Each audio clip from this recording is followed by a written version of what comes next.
I will begin with my introduction to Dr. Patrick McCartney.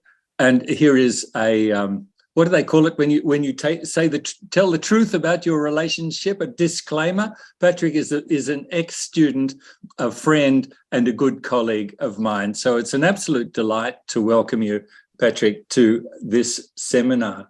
Now, you said, let me just bring this up here. You said you've got a very nice description of yourself on your website that I was snooping around earlier, and I can't do better than repeat this. This says Patrick is principally a sociolinguist who works at the intersection of the politics of imagination, the economics of desire, the sociology of spirituality, and the anthropology of religion. I love that. I love all of those words. And this has really been brought out in your work, Patrick, isn't it? Your PhD thesis, which you finished in 2016, was really, I think, the first attempt to marry sociolinguistics and, say, Sanskrit studies, or Sanskrit studies, yoga studies, and sociolinguistics. So you're able to bring a really interesting perspective. Since then, you've got a fabulous publications list on all sorts of interesting things where you can apply your sociolinguistic discipline to such a wide variety of Sanskritic-related topics. So you've worked on yoga and yoga studies. You've worked on these wonderful mythological Sanskrit villages where everybody speaks Sanskrit. You've worked on yoga in Japan, and recently you've branched out to look at, what are we going to call it, pole dancing or acro wrestling or street performance, and how this ties into yoga practice.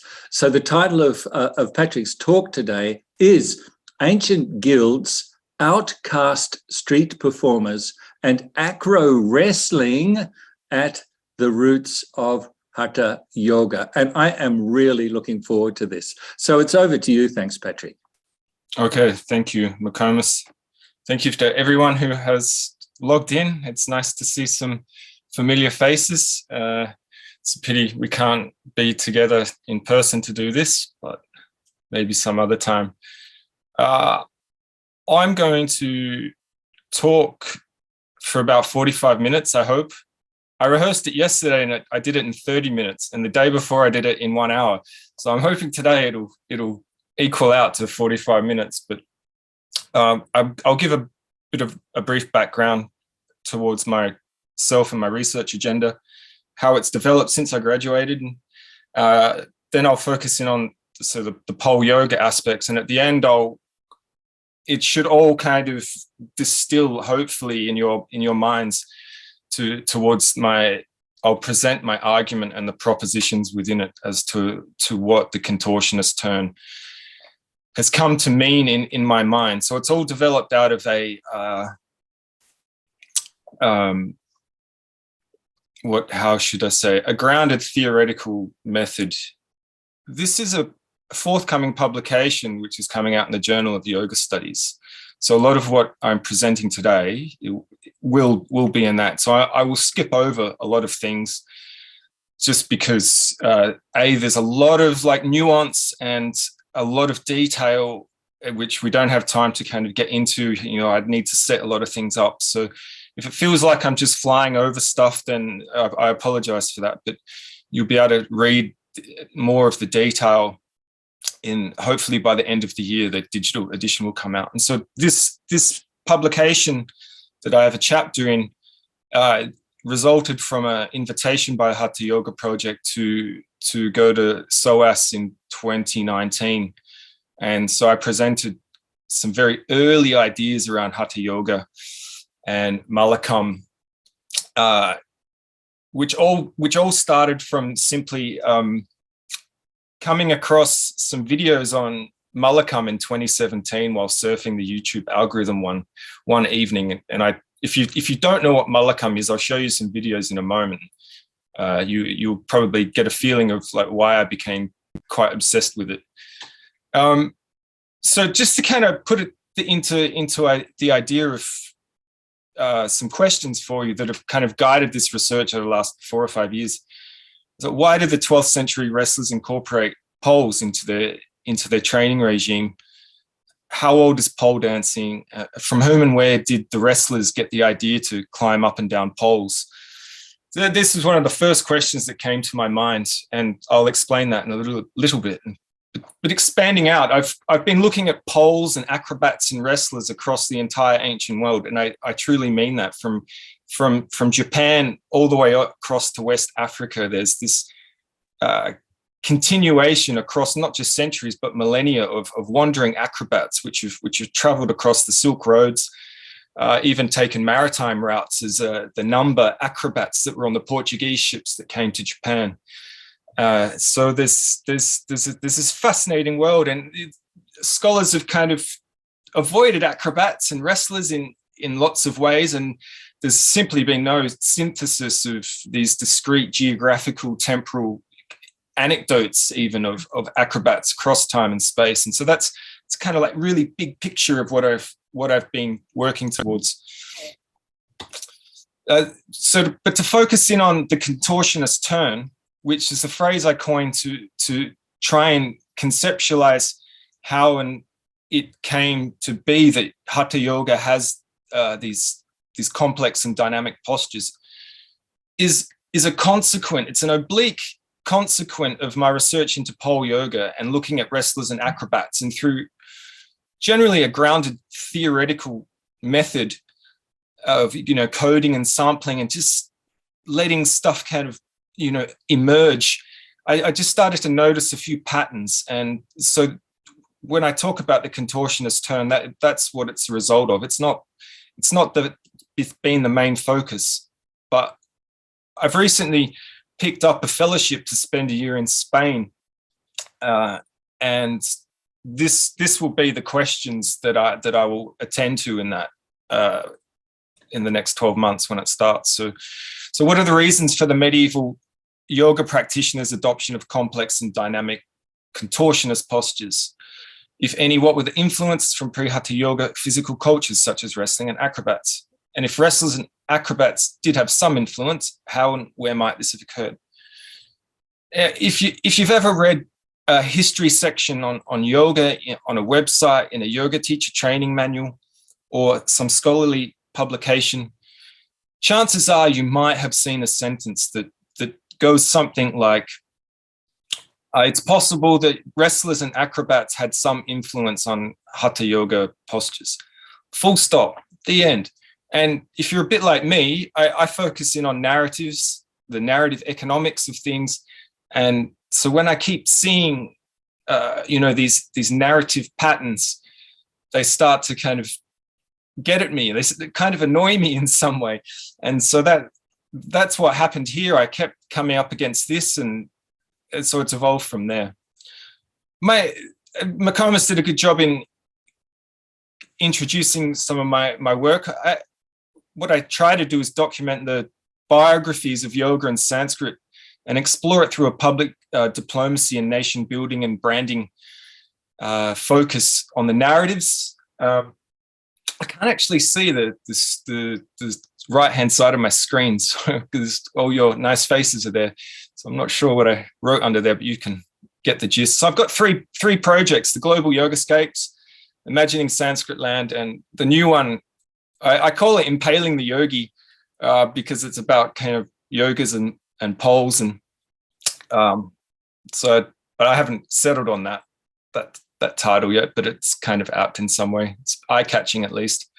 So I've principally become interested in yoga and wellness, or the wellness tourism industry, and that serendipitously, I might say, through I've written stuff on tourism, and that kind of followed into looking at sustainable development. And then if you look at, from the local yoga studio all the way up to Narendra Modi, who, there's this idea that a yoga lifestyle is eco-friendly and it's the most sustainable. And I don't know what metric is used to make these sort of objective claims about how the world can be materially transformed through the myths of yoga.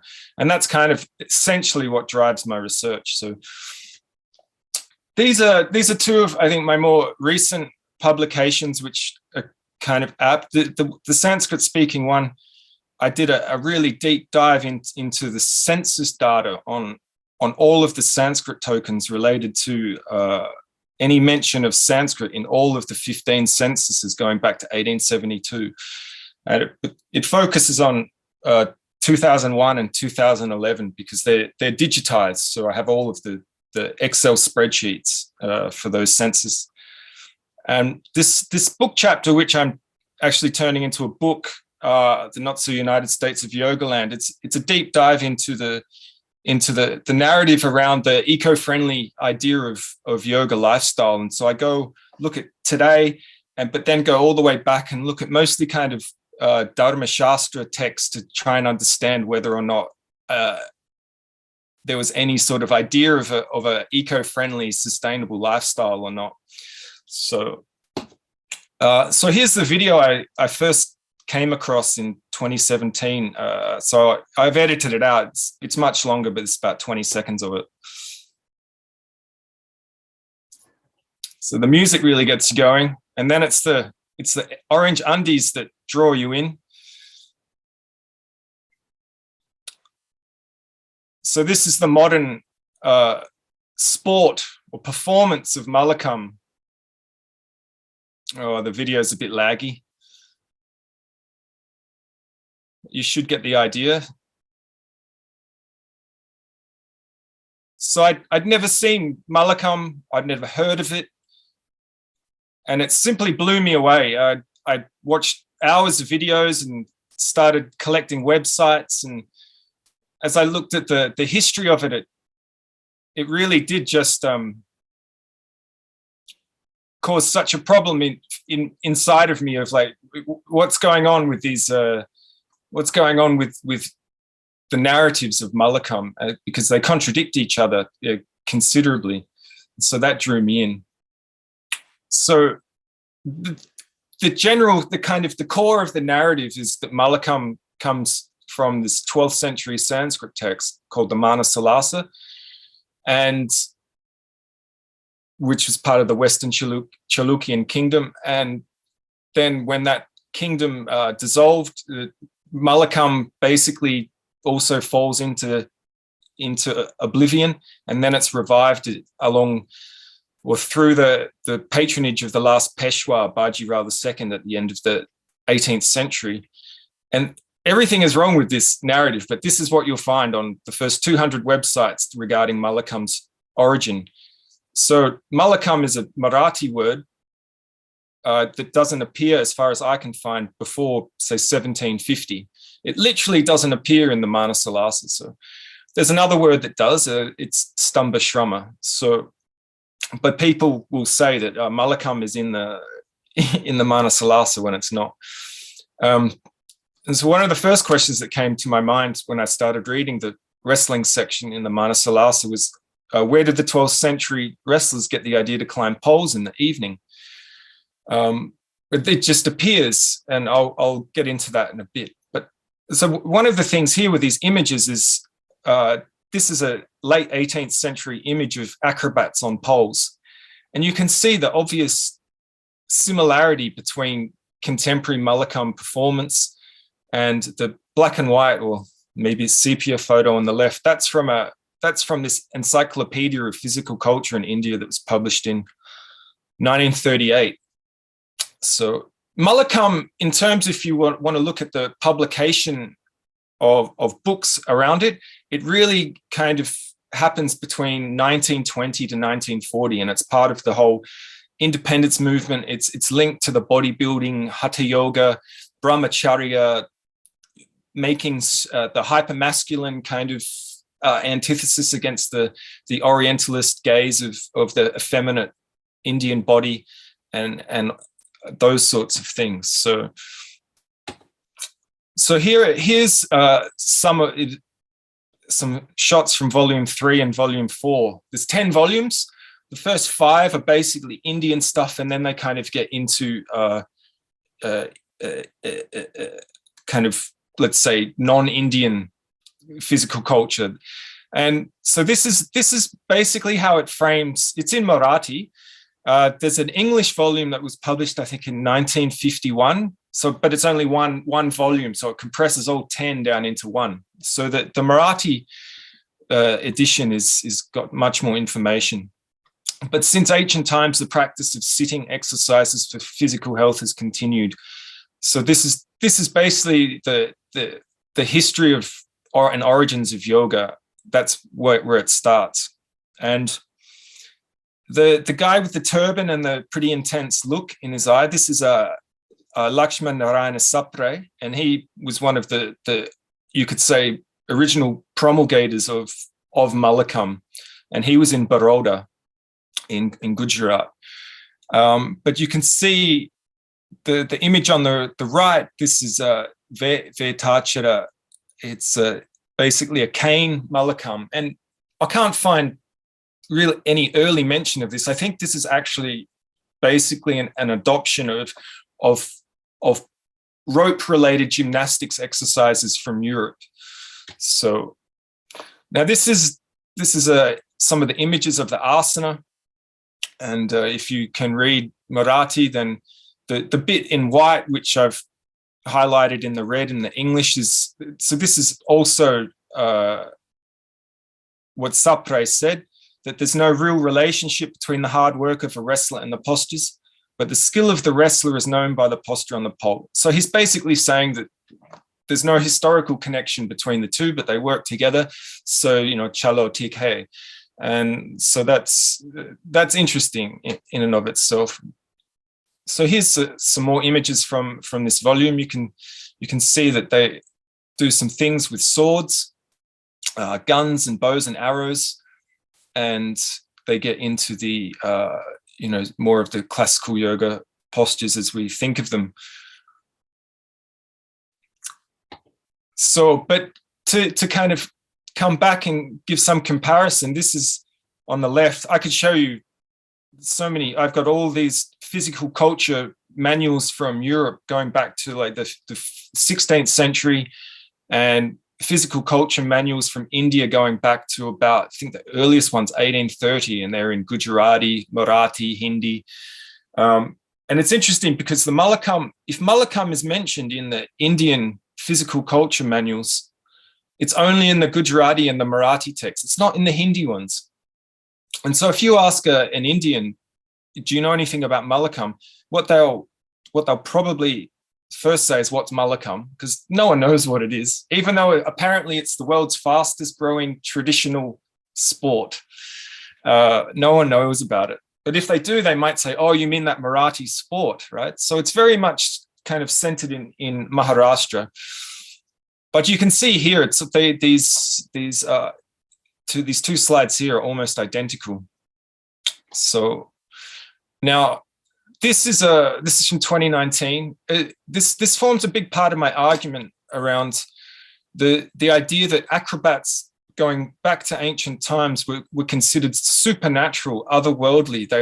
Their performances of acts of awe caused them to be perceived as superhuman, and to have they were in an age before Netflix. These were the rock stars, essentially, the acrobats of the ancient world. In Greece, they got to wear the same clothing as the priests. There's a story also from ancient Greece when a playwright, he was in the middle of a performance of his new play in Act 2, and then the sound of the tom-tom drums just caused everyone to empty the auditorium, because the draw, the appeal of the acrobats was so much more than his play. So, and acrobats and wrestlers are attested back 4,000 years to Sumeria and Akkad, and they, even in the archaeological record, as being sacrificed, like human sacrifices, but they led the processions of kings and were considered potent sources of royal power. And because they also led processions of the funeral processions that also gave them an otherworldly kind of symbolic capital. So this is pole sport, which is competing against Malakam to get into the Olympic Games. So that's another kind of side of my research, is looking at that. But I mean, you can see it's quite amazing.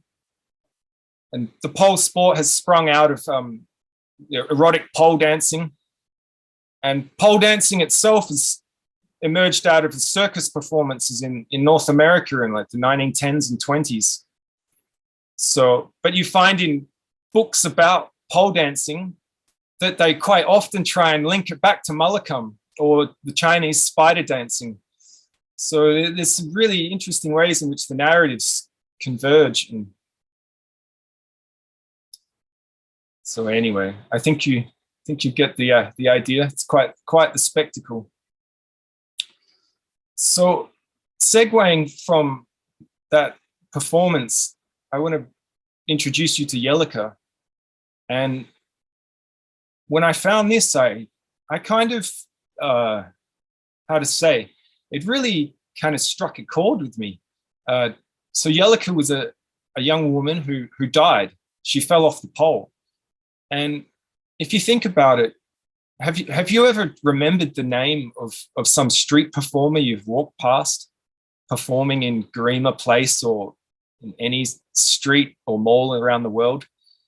Probably not. But for some reason, Jellicoe was such an important person in the minds of her audience that they bothered to create a memorial stone in her honor.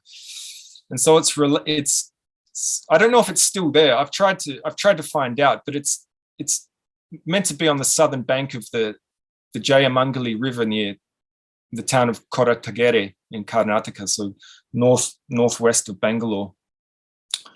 But even though these acrobats were outcasts and wandering tribes, they also took contracts and worked in royal courts and for merchant houses. And as a result of that, they were given, because of the spectacular nature of their performances, they were given large tracts of land, which their ancestors today still have. They were given wealth and riches. And in some kingdoms, they collected an acrobat tax. So they would go from village to village, and then they would collect this tax. But then there was an interesting thing that also occurred where they took a lot of the money they collected, and then they gave it to a temple, so to help kind of ingratiate themselves into the society. So hopefully this will work. I'm going to try and play two videos at the same time. Hopefully it's not too laggy.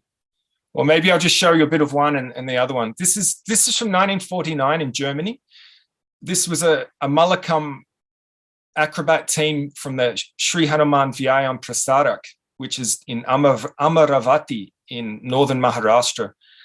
And they had just come from the Lingayad in Stockholm, Sweden, which was a post-World War II non-competitive acrobatic event. And then they did a German tour. A European tour. So, but this video, the other one should end. Oh, is it playing?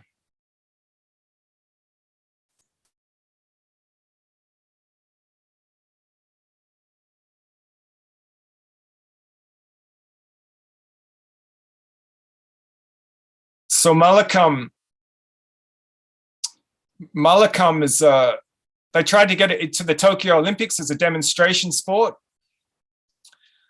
but because of the pandemic, it didn't happen. But the first time that Malakam was a demonstration sport was in Berlin in 1936. And Hitler liked it so much, he gave them all a special medal. And he even tried to recruit the captain, who was an army officer, into the SS. So, but this video, it actually says at some point, the first time Malakam was a demonstration sport will be at the Tokyo Olympics, but it's not true. So, and this thing about this state taking Malakam as a state sport, it's really odd, because if you go through all of the state ministries of sport, you don't find any mention of this. It's just like this odd rumor. So this is what I mean here. Anyway, so yeah, so there's the Vishwa Malakam Federation, and India, which is competing against the International Pole Sport Federation to try and get its sport into the Olympic Games as a competitive sport. I can tell you, based on the criteria that you have to meet, the pole sport is far ahead. You have to have a certain amount of countries that have national bodies, and then an international body, and then regular competitions. So, but India had its first World Championship in 2019 in Mumbai. So they had competitors from I forget how many countries, but the female all-round competition was won by a Japanese woman who lives in Osaka. So yeah, so that gives you some idea. It's the how India is promoting yoga and Malakam as a sport, and the development, because they've gone back and forward with saying, oh, yoga's a sport. No, yoga's not a sport. Oh, no, yoga's definitely a sport. And then how that kind of plays into the tensions around the world between, you know, what's considered authentic and legitimate representations of an imagined yogic tradition. All these things play into it in really interesting ways. So, but this is a Malakam performance, and it seemingly has nothing to do with wrestling, and it looks everything like pole dancing, or like what the acrobats did, right? And that, I think it's really interesting, because the narratives that Incredible Malakam promote as a subset of the Incredible India tourism campaign is that Malakam is this hyper-masculine thing that wrestlers did, and that could be 5,000 years old, or even 15,000 years old, 60,000 years old, or it's just timeless in general.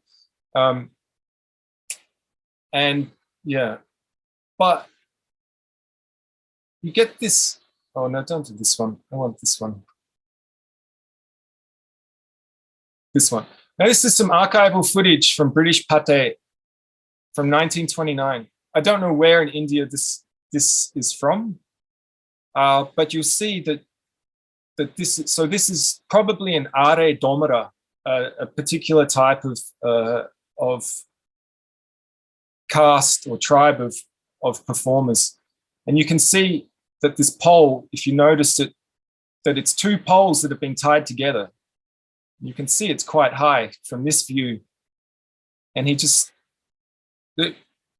all the holds that he does, you probably recognize them from all these Malakam videos that I've showed, except for one of them, which he does at the end.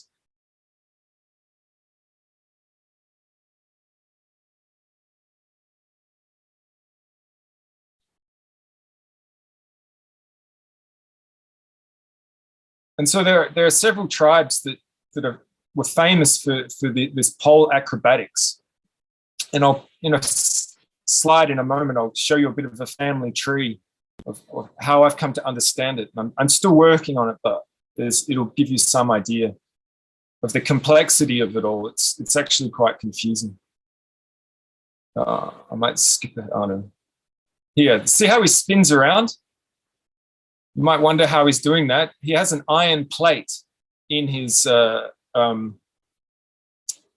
in his undies, you could say, one in the back and one in the front. And in previous times, they used a cow horn to help spin them around. So here's some various terms, and this is only a sample. I have so many terms that reference various forms of acrobats or pole dancers or tumblers. So Vamshanartan, Kalayana, Kelaka, Sienapata, Rajuyayan, Chakradara, Shailusha, Kevala, Shramajivi. these are all terms. And like I said, this is probably 5% of the terms that I found in Sanskrit and Prakrit texts.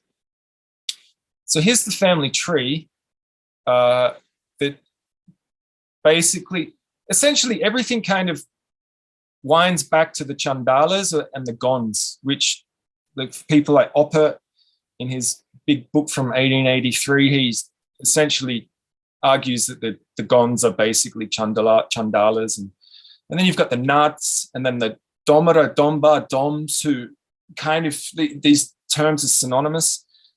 And then there's all of these other groups, the Kolhatis, the Bansperia, the Sapera, who are more like snake handlers, snake charmers, the Beria, and there's Beria in Bengal, the Beria in other parts of India, the Bazigara they're in Bengal, but also in Punjab, and they're probably not actually related, but they do similar things. The Gopals, who are apparently from Gujarat originally, Kanja, Garodi, Vipra, Vinod, who are an interesting group of like Brahmins that got into acrobats and stuff. And the Jeti males, Jeti, who will become important in a minute.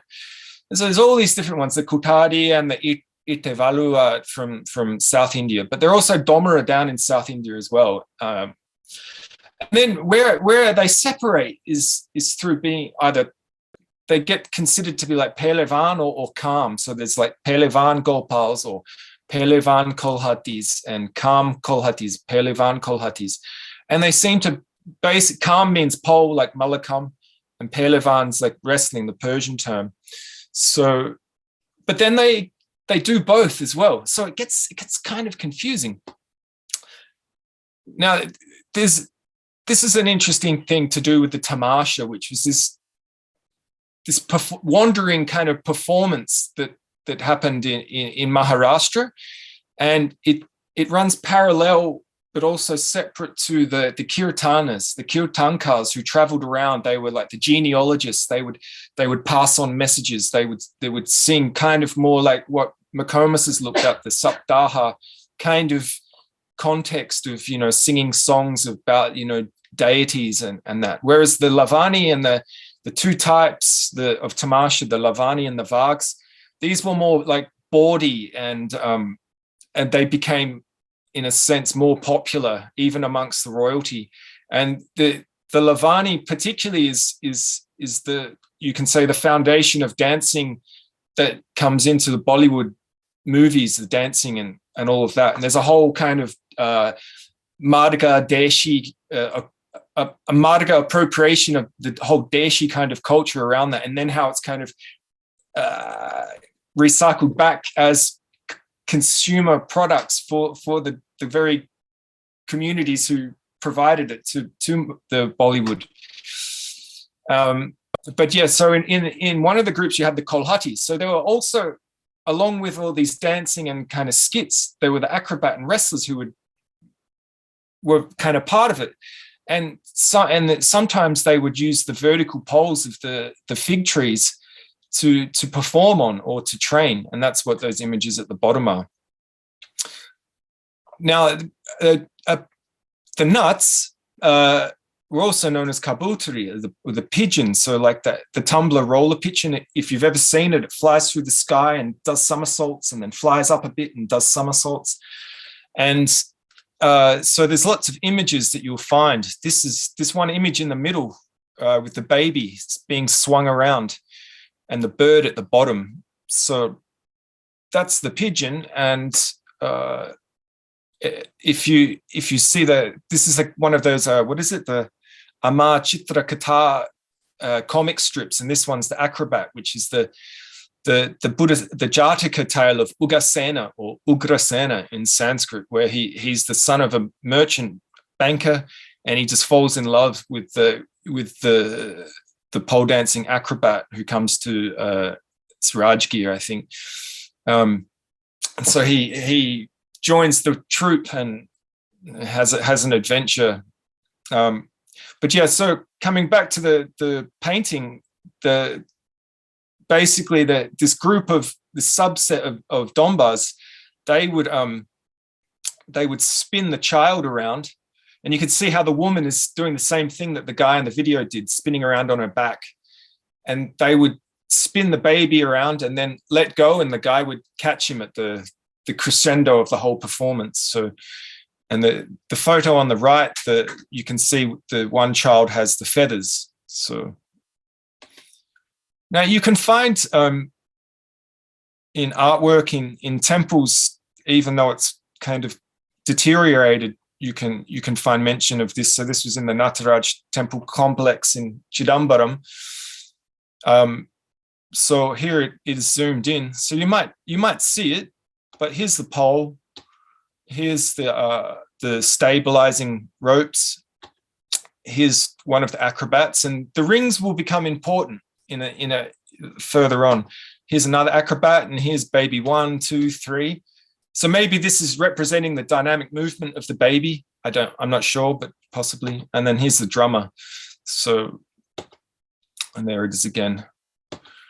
So I've collected hundreds of images, either photos or paintings of all. And so part of my research is analyzing the different art styles, particularly the Ragamala, and specifically from the Hindola Raga and the Deshaka Raga. So I won't get into the Ragamala stuff, but it's the visual representation of musical notation.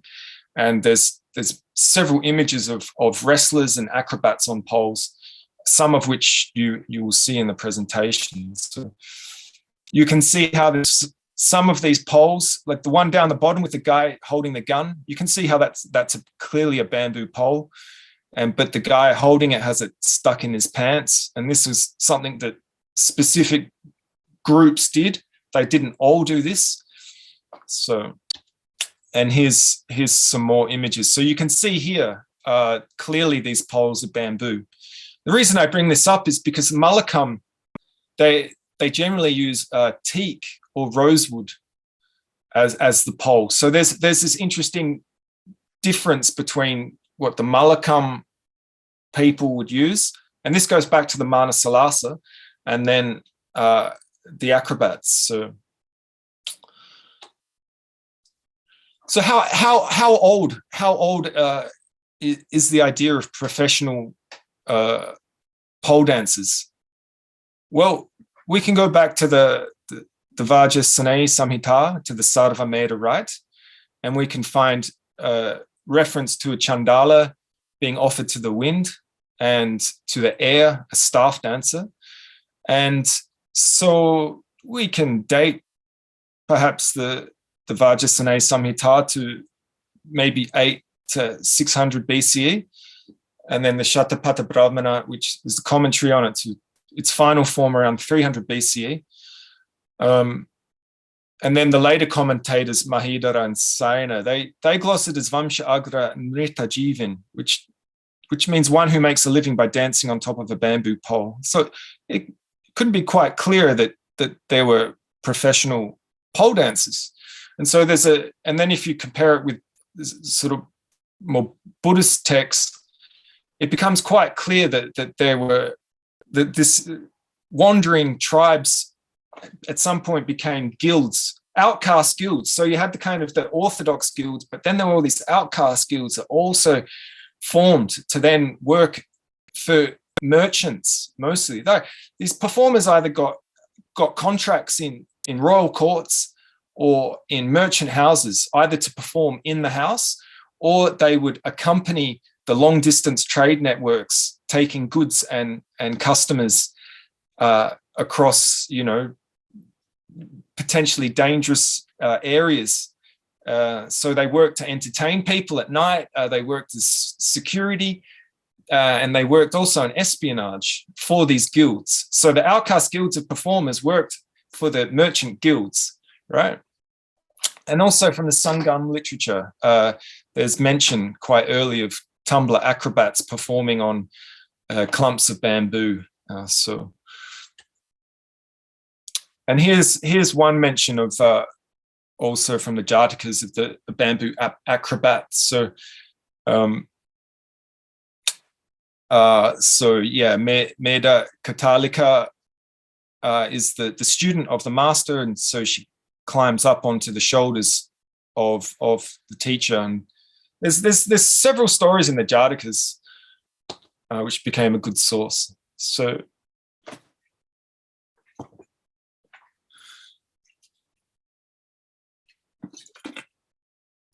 I'll talk about the Manasalasa and the Malapurana now.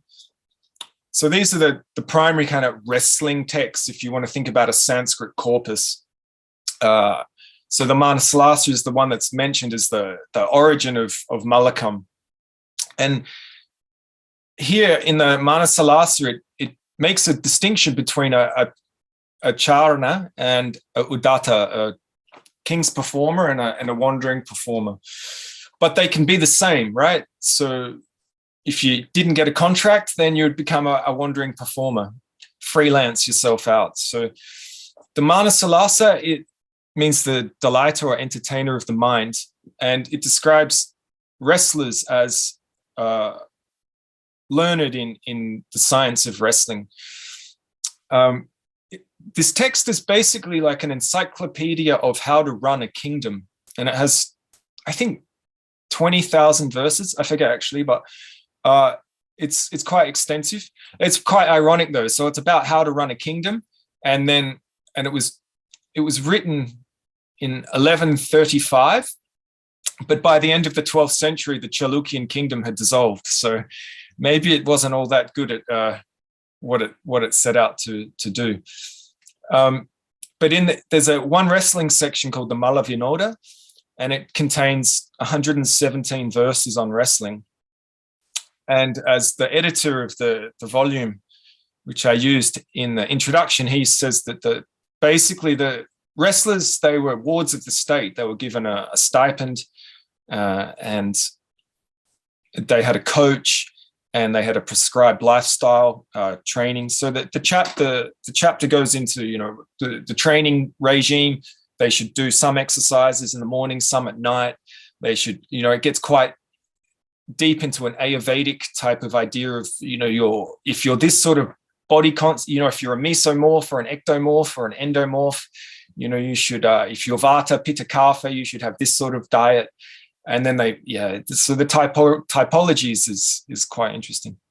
But it only mentions the pole wrestling in 3 verses. And it basically says, get a pole, stick it in the ground, make sure it's firm and stable, and then rub it with oil, preferably chandana, sandalwood, and then climb up and down it and spin around. And so that's it. That's all it says. So you can see from that it's quite peripheral. It's almost as if it was a new thing. It doesn't seem to have really... it doesn't feature at all, and it's towards the end of the 117 verses as well. So it's an auxiliary apparatus and training regime, to be sure. So if you see the picture in the bottom right, in all of the representations of Malakam, which make it different to the pole dancing images, you see how the guy is upside down. Quite often this is a woman, and this in an iconographic sense, this can mean many things. One of them is Shakti. If you think about the Sri Yantra and how the triangles pointing up and pointing down, this is one element of it. So the downward pointing triangles represent Shakti. So there's all these kind of hidden meanings. So to get historical, so this map is from 1880, but I'm using it to describe something here. All of the orange sections that I've scribbled, these are some of the mentions, not all of these groups. The family tree of acrobats, this is the areas where they are mentioned to have land, to have been, to have seen performed. So you can see Kora Tagere down the bottom, that's where Yelika fell off her pole. Now, in a minute, I'll talk about the Malapurana, but the Malapurana, that story, at least, it begins in Gujarat, in Delmal, Mehsana district around Madeira. This is where the Sun Temple is. And so in 1125, roughly, they left mullahs, these Jeshti mullahs or the Jeti mullahs, they left Gujarat, they went to Delhi, they went to Mathura because they were hardcore Krishna bhaktas.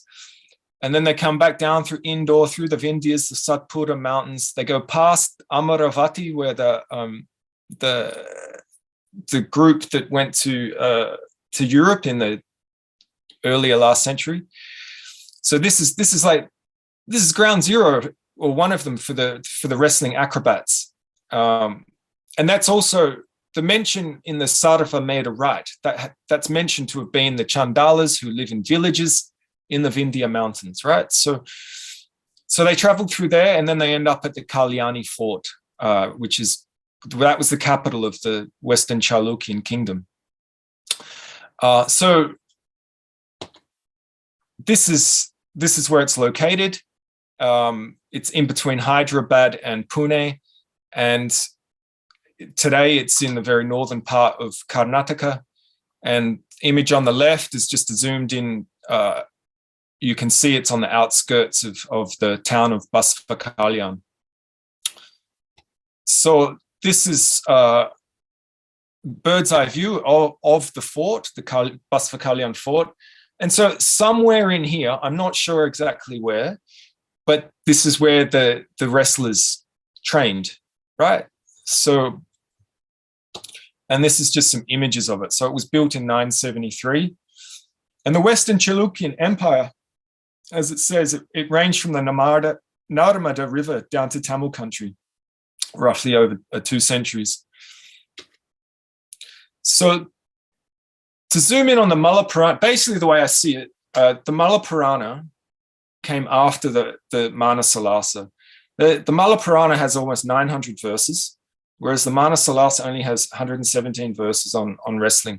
So in some sense, I get the feeling that it basically it breaks out and expands on all of what is mentioned in the Manasalasa. Chapter 10 is where Malakam is mostly mentioned. The Mala Purana is a really interesting text.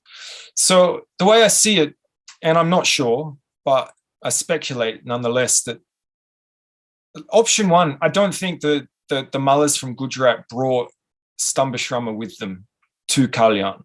I think either they picked it up along the way, or they were introduced to it by the Domara acrobats that also were employed at the palace.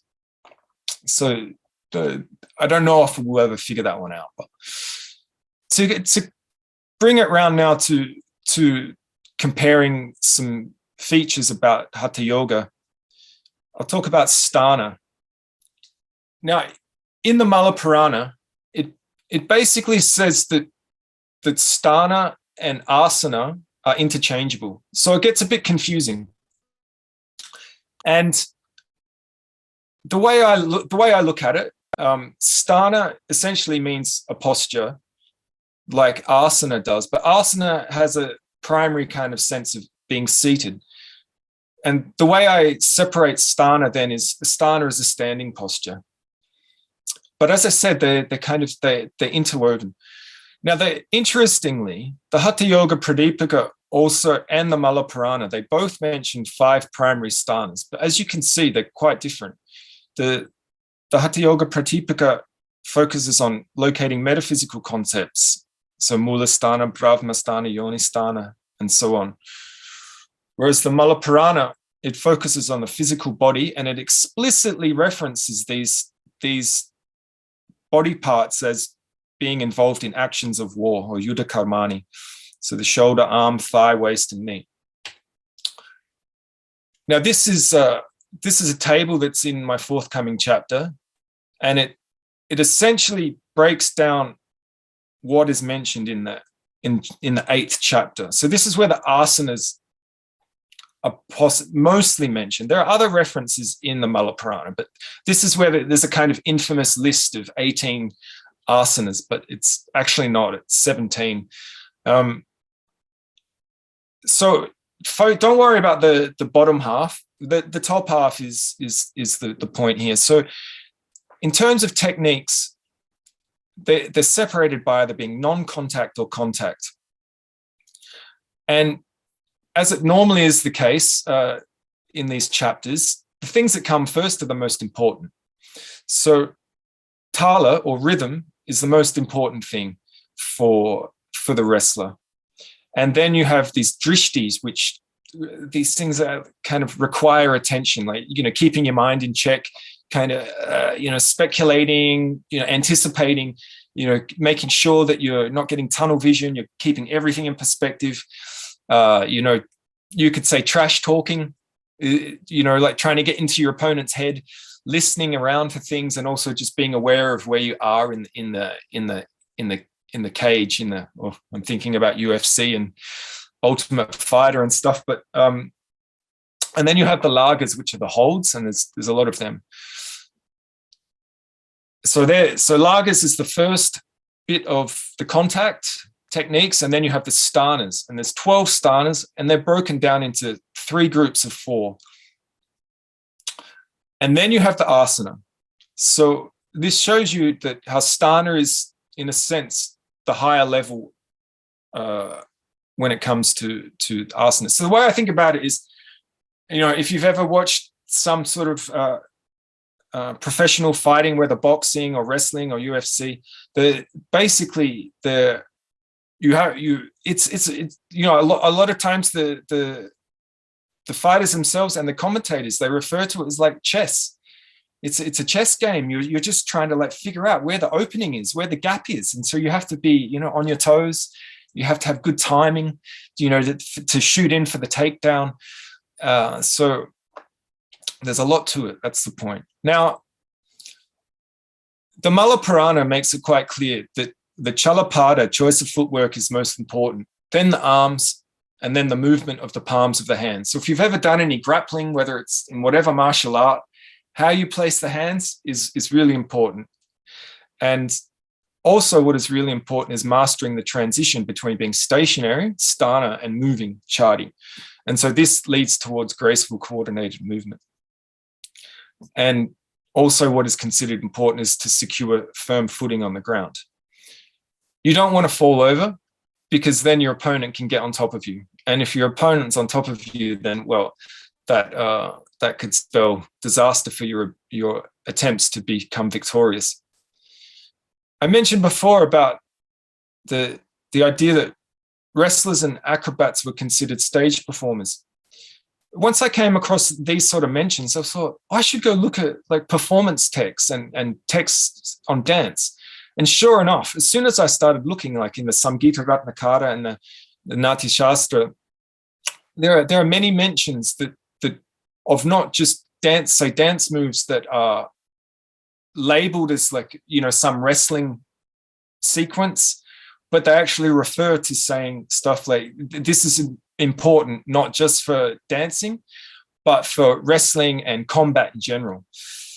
So, and you actually hear people talk about that today, that learning, how to dance is actually a good thing for fighters to do, because it makes you nimble on your feet in a way that you might not otherwise be. So, and then from there, so from sthanas, it then builds up to karanas. So karanas seems to be the possible permutatory combinations of all of the things, the movement, stationary, the movement between the different holds, the asanas, the lagas, and all of this. So, but it gets quite complicated. So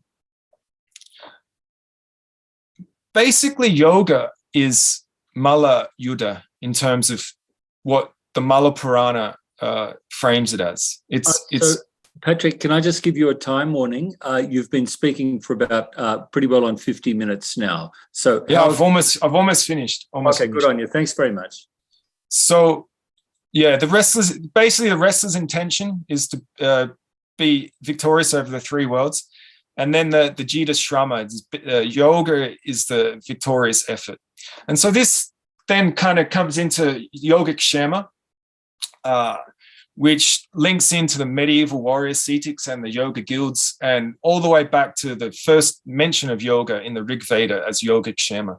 And so the Mala Purana, in verse 1 of chapter 7, it makes this quite clear, that the sounds that should be performed around the gym are all of this I will tell you for the sake of yogic Kshema. And so mentioned in the Rig Veda, basically this verse in the Rig Veda, it's more or less says that the speaker is above the people that he has defeated, and that now, because he is superior to them, that they are about as effective as the sound of frogs in a pond, right? So that's one of the first mentions of yoga that we come across in the Sanskrit corpus. All right, I'll skip through this, but basically, in Seth Pal's very interesting article in the Journal of Yoga Studies about the engravings in Hampi, there's kind of a curious thing, and I'm not trying to say that he's wrong. I'm just kind of posing a question here. He claims that in this image here, that this is not an acrobat, but a yogi, and that's a Rudrakshamala. But from this earlier image, I said to keep note of the rings. You see in the image there's rings, right? They're clearly rings. So I imagine that maybe there's something like this, right? I mean, I don't know.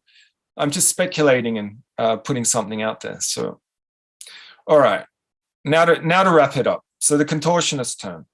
Basically, I think the contortionist turn is the adoption of complex and dynamic physical postures by the guilds of Hatha yogis. And this was a cynical attempt to accrue the symbolic power through the adaptation of the complex and dynamic postures of street performing acrobats. So my argument has these propositions of the guilds, which I mentioned. I haven't mentioned the Videha Mukti to Jivana Mukti, the Bandhas and the Asanas. I'll talk briefly about them in a second.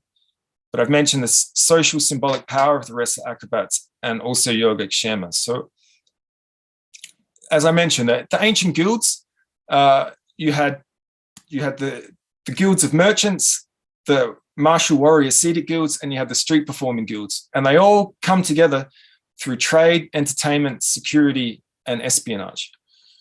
And then two important things also occurred over time. So from Videha Mukti, the liberation at moment's death, to Jivan Mukti, the liberation during one's lifetime, which becomes like yogic Advaita, and the bandhas to asana. So there was a change in the perception of the physical body as being a hindrance to liberation, but then also as a vehicle.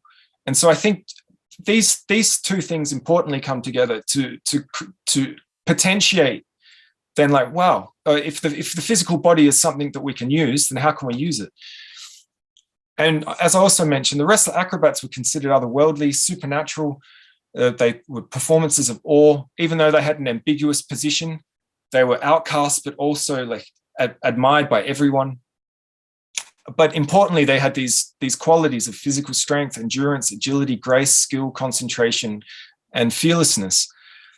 So they're up on the pole and they could die. And then, the yogic Kshema. So the warrior ascetic yoga guilds adopted the complex contortionist postures for the acquisition of prosperity, property, and power, which is what I understand yogic Kshema to mean. So, and just an image of the guilds.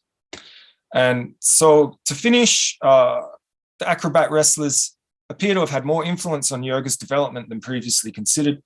Wrestling's adoption of the pole was directly influenced from acrobats, or so it would seem. And the world of ancient and medieval guilds of wrestler acrobats is more diverse, nuanced, and complex than we might have appreciated. And the origins of pole dancing acrobats and wrestlers is still undetermined, but there's plenty of scope for more research into these topics. So I'll finish there. Thank you. Oh, thank you very much, Patrick. That definitely deserves a round of applause. Beautifully done. Thank you very much. Let me open up the floor for questions. Who's going to start us off?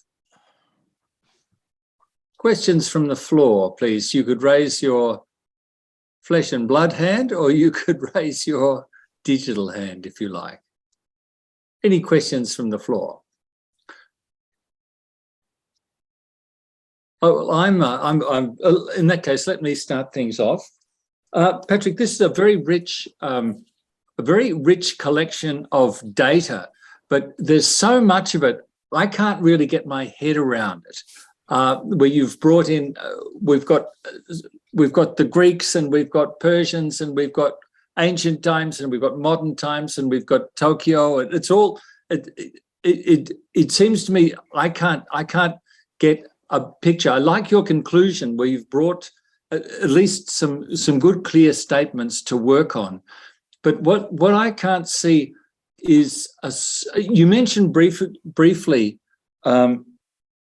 You talked about the masculine body, and how this physical culture had been introduced in the early years of colonialism and had been taken over or indigenized as a way of countering the discourse of the effeminate colonized body. And I really like that. I could see that there's all of that theoretical richness there. Are you going to be able to find some theoretical strength rather than just stamp collecting? Are you going to be able to find a theoretical strength to tie all of this, or a string along which to hang all of this wonderful and extraordinary data that you have collected? Where is the theoretical richness going to lie here?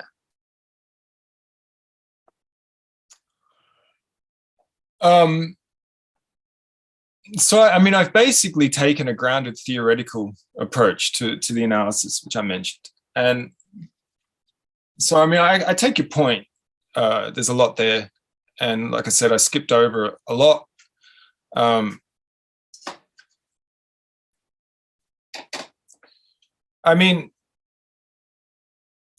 I suppose I'm not so worried by theoretical things in the way that possibly you are and would seem might impose upon me. So I don't really know how to answer that question. If you're asking me like how, like what theoretical framework I might use, I have to be honest, I don't think I've really thought about it, because it's still kind of unfolding. I mean, if you were to say, would I take some, I don't know, gender studies approach? I'm not interested in that. As an approach, I'm not. Do I take some sort of I don't know, post-colonial approach, looking at it, because that doesn't fit. I mean, I know I've presented like this big thing, and because the problem is that there's a lot of this is transdisciplinary, it's transcultural, it's transtemporal, and so saying like, well, there's this, you know, what theoretical framework are you using? It's like, well, lots, I suppose. So it becomes, what I've had to do is essentially, in specific instances, apply different as and when needed approaches. So whether that's, and that just comes down to more or less the method that's required to do something, whether it's philological, whether it's art historical, whether it's a corpus linguistic approach. There are lots of different methods that I've applied, and I suppose theoretical frameworks as well. So I'd be very keen to continue this discussion, but I don't want to monopolize the floor. Please, some of our other learned colleagues might have questions or observations. Yes, please, Shamin. Oh, thanks. And Patrick, it was really fascinating. I had no idea there was this kind of really immense interconnected world revolved around a pole. And I guess I have two questions. One's just an empirical question, and then the other one maybe will kind of tie into some of the lines of thinking that you and McCovers are talking about. The empirical question is just like, why the pole as a focus? Like, do we have any understanding of like that as the central kind of thing that becomes the focal point for so much symbolic and literal power as opposed to other things? And then I guess the second thing that I was interested to just hear you kind of think a little bit about is, when we look at the maybe especially, I guess, in a contemporary context. I'm just thinking because you've done so much work on yoga in a contemporary context and kind of the social meanings that it has and how it's being used by a lot of different actors. I'm just curious to know, how does this kind of postural practice look like that? Is it also, a contested space in a contemporary context in the same way that yoga is, or does it show us some different, contests or social, aspirations perhaps that are distinct from what we tend to see through the kind of yoga industry?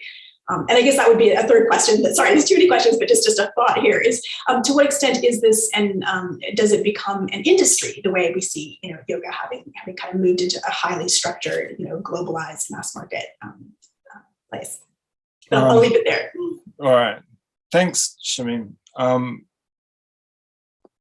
Do you mean, why is the pole my focus? Or? Well, it could be, either way, but I'm also just interested, what, do you know how they sort of landed on a pole, as being the okay, thing, to use as opposed to something else. So this is still an open-ended inquiry. That's at some point where it kind of has led to, and that's why there's so much material, right? I started thinking actually, when I found those mentions in the Vajrayana Samhita, I was just like, well, is this the earliest mention? And then that's how it kind of spread across. And then when I found all the Buddhist stuff, and it started thinking about, Silk Roads, and then I've probably only presented to you 5% of what I've actually collected. And I spent this week, it was the trouble was what do I not include? But if you think about it, so you've got the Odambara rite, which is, I forget what part of the Vedic canon it's from, but this is all about basically climbing up a tree and essentially peering into the Deva Loka. So the Odambara is a type of tree, and this plays into ideas of Jacob's ladder, stairway to heaven, the axis mundi. So this goes way back to deep Indo-European roots, right? So you've got, and that's kind of how I've let it just spread across as well. In the part of the project where I'm just unbounded in terms of thinking beyond an area studies focus of the subcontinent to all the way across. I could tell you about ancient, medieval, and contemporary pole acrobats in Africa who claim to have ancestry to the Egypt and to the Gypsies. So where did so they claim that their ancestries come from the East, and they're in West Africa and Tanzania and Ghana, and they're still wandering around today, right? So there's in Europe, you've got the maypole,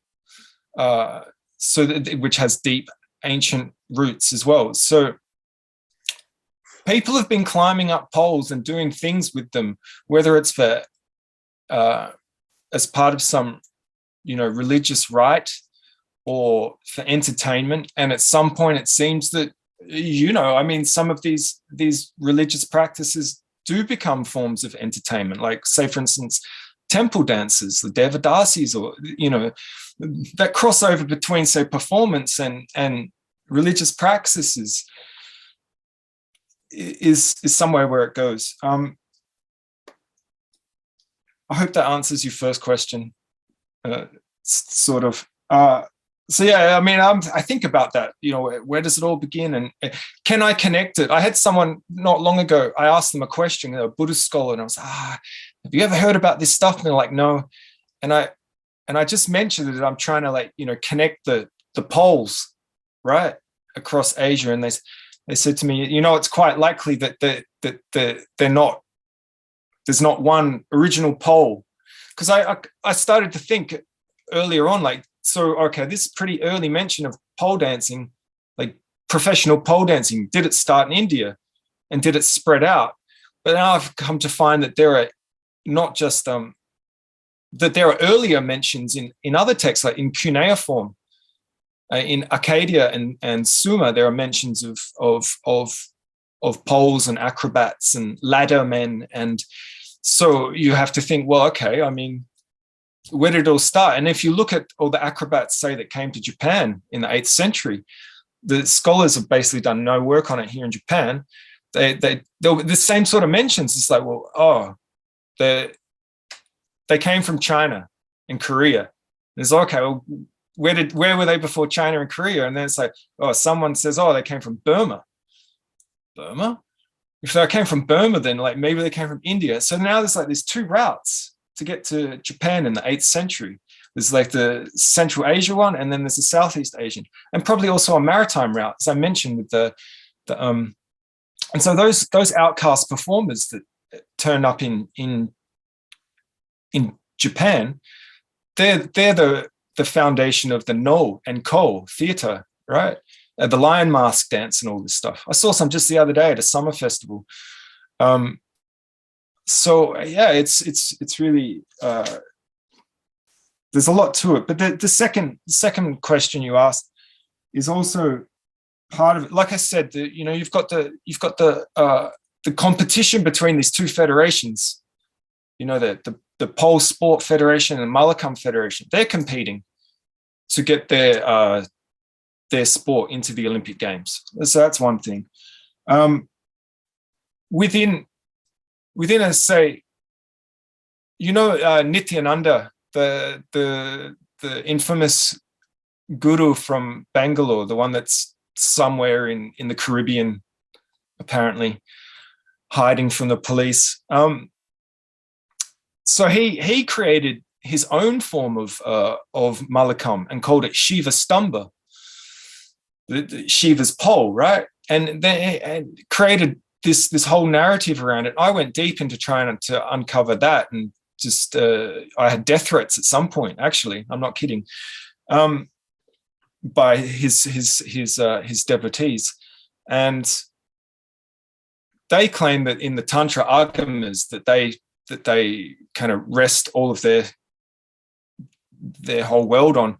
But they don't mention which agamas it is. They'll say something, but I figured it out just from putting things together.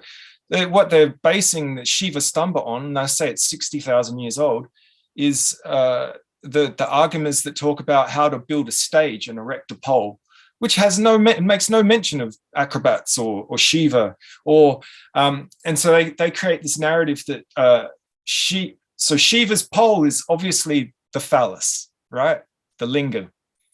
And then the rope Malakam, they say that that's Hanuman's tail.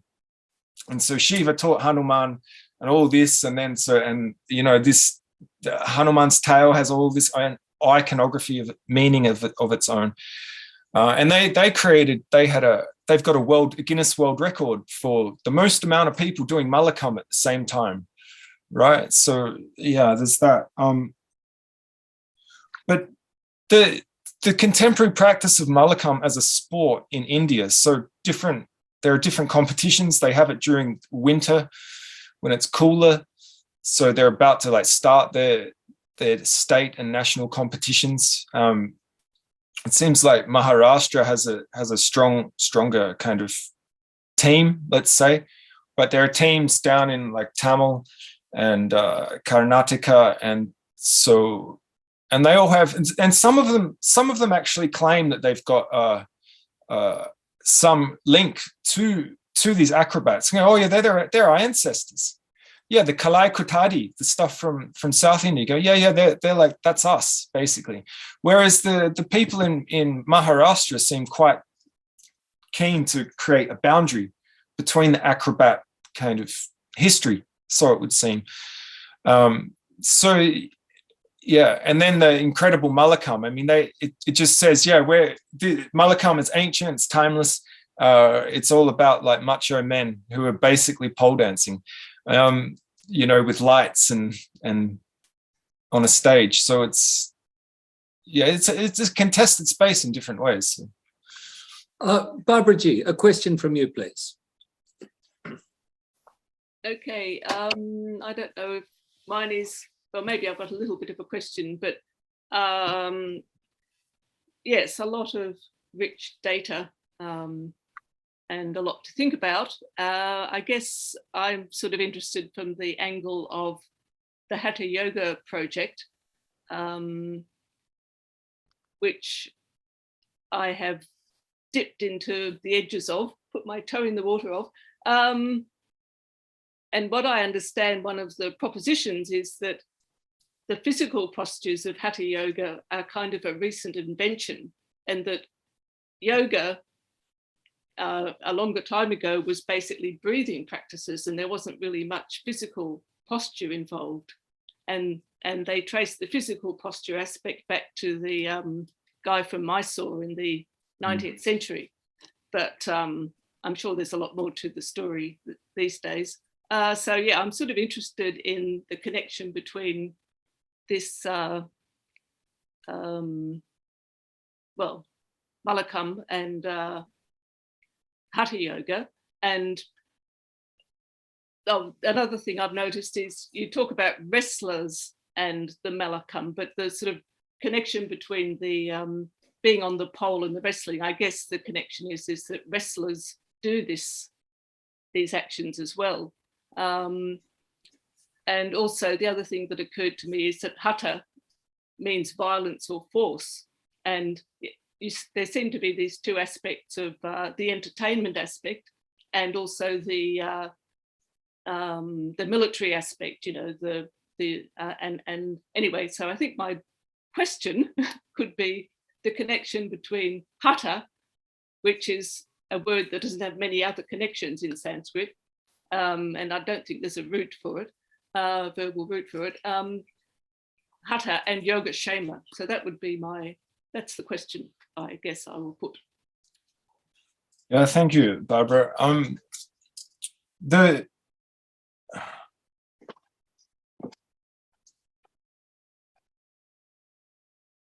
The way I kind of imagine it is possibly this. So these Jeti Malas who set up a continent-wide network of, they were professional wrestlers. They were known as shampooers and bone setters. That was the main things that they did across India. They spread out, apparently from Gujarat. And where it gets a bit interesting is when you look at the colonial era, like the criminal tribes documents, they all basically they at some point, and then if you look at the census documents as well, the Gopals once the group of Gopals is broken down, they're all Jetis, and they all claim to have come from Gujarat. So there's this, it's really hard to know what's going on there, because I mean, you know, this colonial era documents are quite etic in their perspective, right? So you can't necessarily just say, well, this is definitely what happened. But the point I'm trying to make is that it seems quite clear that the Gopal, somehow along the way, these Jetis from Gujarat seem to have become or been involved with all of these groups in some sense, or maybe not all of them, but there's essentially the categories of wrestler and acrobat are kind of a distraction. It's a distraction in the sense that once you start looking at all the documents, that especially the street performers. Okay, yeah, there were royal wrestlers, and then there were royal street performers, dancers. But if you read other documents, it will say, so these troops, they were, you know, so at some point you had to be a kind of a general hand, You know, at some point you'd climb up the pole and you'd dance, or you'd do some rope walking. Sometime you'd have to grab the drum, or you play an instrument, or do some wrestling or some tumbling. And then if it was your turn to have a spell and rest on the bench, you'd be smoking the hookah. You know, these sorts of ethnographic insights are there to show that these performers, you know, there's not so that boundary between a wrestler and acrobat. And that's why I hyphenate it, because it's not so clear that these were distinct groups. So what I imagine might have happened is that you had the acrobats, the royal acrobats training, practicing, rehearsing, and you had the wrestlers, and they're probably doing it in the same space inside the fortress, right? And I imagine that, you know, they're these different groups, they're both fit and strong, and they probably got into some sort of, you know, friendly argument about who was stronger or who could do more push-ups, or, you know, something like this. And then, well, the acrobats maybe said, like, well, come on then, how about you try and climb the pole? And then from there, they're like, wow, actually, this is really tough. And maybe the wrestlers got some newfound respect for the pole acrobats. And then from there, they incorporated it into their training regime. I mean, I don't know. I'm just speculating, right? So,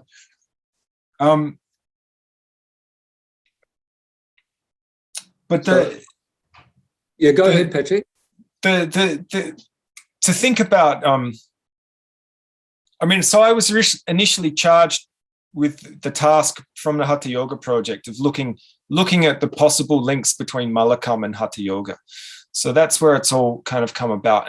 And through starting with the Mala Purana and the Manasalasa, I almost instantly started running into the acrobats.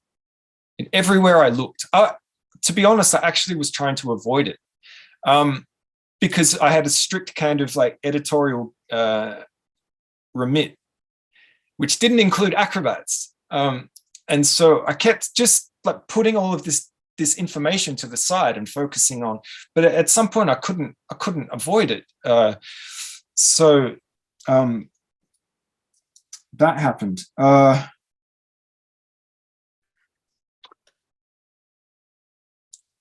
Yeah, but just to give you a kind of timeline of the Hatha Yoga kind of thing, that back in the kind of the sutra period, let's say, that, you know, the idea of the ascetic was the vanaprastha, you know, you would go out into the forest, you would sit around fires in summer, you would wear wet clothes and sit in the rain in winter. You know, there was a disdain for the physical body. It was tapasya, you know, you had to like put the body through the heat of the endurance. And, you know, over time, so then the Hatha Yoga project, their great work, it reveals that, you know, through the Buddhist tantric texts around the 10th, 11th centuries, or maybe a bit earlier, it seems now, that the idea of the bandhas is the first kind of proto-Hatha Yoga idea to form. So bandhas are the, you know, the muscular locks, the 3 bandhas, right? And then from there, the asanas develop out of that. So, and what is it? The first text is like 13th century or something. So, yeah. So, but the Mala Purana and the Manasalasa are like 12th century, and then so it gets but they line up, like the stuff with Jivan Mukti and the asana, bandha to asana, and just how the whole guilds. I mean, I might be completely wrong, right? But the point, I suppose, is that this topic, or this group of topics, and how they may have come together, is, for whatever reason, it's generally avoided. I think because people might assume that there's not data to explore and to try and connect the dots, but obviously I've shown that there is a lot of data. So we've got about 5 minutes left, and I'm keen just to see if there are any other questions from the floor, please, before we run out of time. So you could raise your flesh and blood hand or your electronic hand. We're all good? We're all good. All right then. Well, in that case, I'll round things off.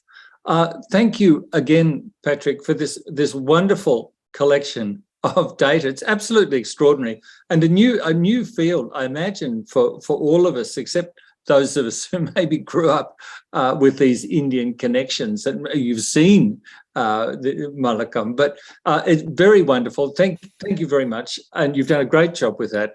And I look forward to seeing what happens next. To see if you can find the narrative, the single narrative thread that runs through this. And I'm sure you've got all the material, and it'd be very interesting to see if you can bring it together into a single coherent narrative. I think that would be the next thing to look for there. So to finish off, can I suggest a round of applause for our presenter, Dr. Patrick McCartney. Thanks very much, Patrick. Beautifully done. Thank you.